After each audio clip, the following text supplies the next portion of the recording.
اعوذ باللہ من الشیطان الرجیم بسم اللہ الرحمن الرحیم یا ایہا الذین آمنوا اذا قمتم الی الصلاۃ فاغسلوا وجوہکم وایدیکم الی المرافق وامسحوا برؤوسکم وارجلکم الی الکعبین وإن کنتم جنبا فاطہروا وإن کنتم مرضى أو لا سفر أو جاء أحد منكم من الغائط أو لامستم النساء فلم تجدوا ماء فتيمموا صعيدا طيبا فامسحوا بوجوهكم وأيديكم منه ما يريد الله ليجعل عليكم من حرج ولكن يريد ليطهركم وليتم نعمته عليكم لعلكم تشكرون۔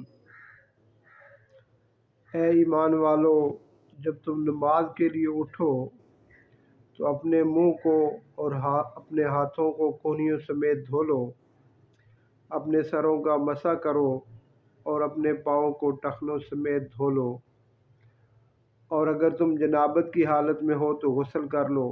ہاں، اگر تم بیمار ہو یا سفر کی حالت میں ہو یا تم میں سے کوئی حاجت ضروری سے فارغ ہو کر آیا ہو یا تم عورتوں سے ملے ہو اور تمہیں پانی نہ ملے تو تم پاک مٹی سے تیمم کر لو، اسے اپنے چہروں پر اور ہاتھوں پر مل لو۔ اللہ تعالیٰ تم پر کسی قسم کی تنگی ڈالنا نہیں چاہتا، بلکہ اس کا ارادہ تمہیں پاک کرنے کا اور تمہیں اپنی بھرپور نعمت دینے کا ہے تاکہ تم شکر ادا کرتے رہو۔ سورہ مائدہ کی آیت نمبر 6 اور اس سلسلہ کلام کی جس میں اللہ سبحانہ و تعالیٰ ایمان والوں سے یا ایھا الذین آمنوا کہہ کر خطاب فرما رہے ہیں، یہ آیت 30ویں آیت ہے۔ میرے پیارو، اللہ سبحانہ و تعالیٰ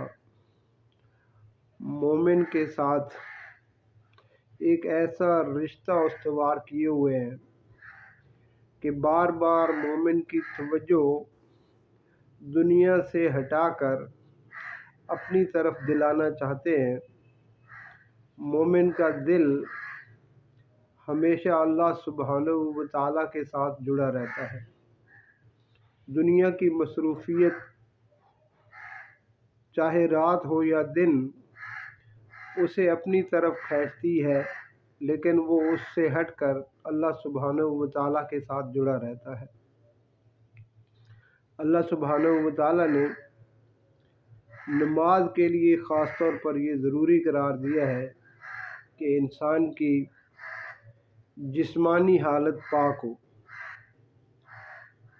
سب سے پہلے نماز کے لیے جو ضروری چیز ہے وہ وضو ہے۔ اللہ سبحانہ و تعالیٰ نے اس آیت مبارکہ میں ہمیں بتایا کہ وضو کیسے کرنا ہے۔ جب بھی نماز کے لیے کھڑے ہو تو سب سے پہلے اپنے منہوں کو دھونا، ہاتھوں کو کونیوں سمیت دھونا، سروں کا مسح کرنا اور پاؤں کو ٹخنوں سمیت دھونا۔ میرے پیارو، یہ اللہ سبحانہ و تعالیٰ کا حکم ہے، اور اللہ سبحانہ و تعالیٰ جب بھی حکم دیتے ہیں تو پاک پیغمبر علیہ الصلوۃ والسلام اس کی عملی تفسیر ہوتے ہیں۔ نبی علیہ الصلوۃ والسلام نے پانی کے مطہر ہونے کے متعلق ہمیں بتایا۔ آپ علیہ الصلوۃ والسلام نے وضو کا طریقہ بتایا اور اپنے صحابہ کو سکھایا۔ میرے پیارو، اسی طریقے سے اگر وضو کریں گے تو پھر وہ نماز کے لیے وضو ہوگا۔ اگر اس کی ترتیب بدل ڈالیں گے تو پھر وہ طہارت مکمل نہیں ہوگی، پھر وہ وضو مکمل نہیں ہوگا۔ اپنی من چاہی مرضی سے اعضاء کا دھونا نہیں ہے، بلکہ جیسے جناب رسول اللہ صلی اللہ علیہ وسلم نے ہمیں کر کے دکھایا ویسے کرنا ہے۔ اور اسی طرح فرمایا کہ اگر حالت جنابت میں ہو تو پھر اس کے لیے غسل ضروری ہے، اور غسل میں بھی جناب رسول اللہ صلی اللہ علیہ وسلم نے بتایا، حدیث مبارکہ میں یہ موجود ہے کہ غسل کرنے کا کون سا طریقہ ہے، کتنا پانی استعمال کرنا ہے۔ اور کیسے پہلے وضو کرنا ہے، پہلے نجاست کی جگہ کو دھونا ہے، پھر استنجا کرنا ہے، پھر اس کے بعد وضو کرنا ہے، اور پھر کیسے اپنے جسم پر پانی بہانا ہے۔ میرے پیارو، یہ ساری چیزیں جناب رسول اللہ صلی اللہ علیہ وسلم نے اپنی احادیث مبارکہ میں ہمیں بتائیں اور کر کے دکھائیں۔ پھر میرے پیارو، آپ علیہ الصلوۃ والسلام نے مومنوں کو یہ بہت بڑی رعایت عطا فرمائی۔ اس سے پہلی امتوں میں یہ رعایت موجود نہیں تھی کہ ان کو تیمم کے ذریعے سے پاکی کا بیان فرمایا کہ اگر یہ تیمم کر لیں تو پھر بھی پاک ہو جائیں گے۔ اس میں وضو اور غسل اور عورتوں کا حیض و نفاس وہ بھی شامل ہے، یعنی کوئی عورت ہے، حیض کی حالت میں ہے یا نفاس کی حالت میں ہے اور نماز کا وقت ہو گیا ہے اور پانی دستیاب نہیں ہے تو وہ تیمم کر سکتی ہے۔ ایسے ہی مرد کہ اگر وہ